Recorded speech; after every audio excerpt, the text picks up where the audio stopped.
The May jobs report is out, and it was rotten. 8.2% unemployment rate, only 69,000 jobs created. I had to bring in an expert to make sense of this. We've got the senior business and economics correspondent, Anthony Mason.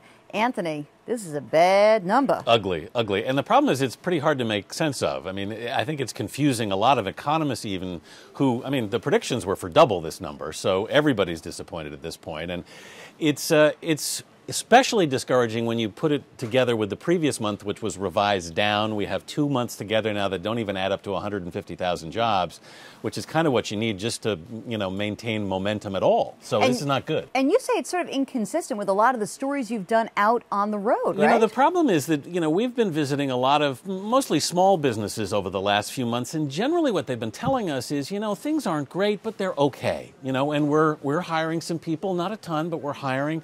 And so, all of a sudden to see, a real, what looks like, the brakes being slammed on hiring, it's not quite adding up to me here. But you can't ignore these numbers. Yeah, and I keep thinking that it's a lot around these multinational companies because the growth rate around the world is just slowing down. China's slowing down. India said their growth rate was almost half of what it was a year ago.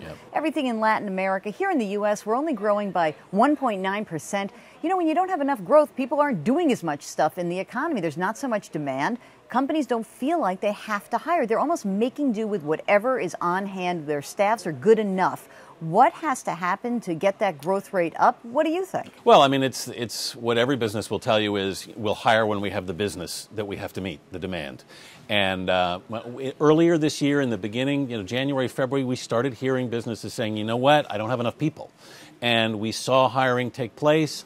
I thought there was some momentum building. Now, of course, we've seen this the last couple of years already, where we had, early signals right at the beginning of the year that said the economy's taking off again, and then it stopped. And it stopped a lot because of Europe, because things are uncertain. We're in that place again. On the other hand, we should also point out that a lot can happen between now and the end of the year, and we can see things reverse themselves. And I would wonder, from your perspective, if you believe that Europe, they're going to pull something out of a rabbit out of a hat, is it going to be okay in your gut? Do you feel that? My gut is, I mean, we've seen this movie a couple of times before, and it turned out to have maybe not a happy ending, but an okay ending.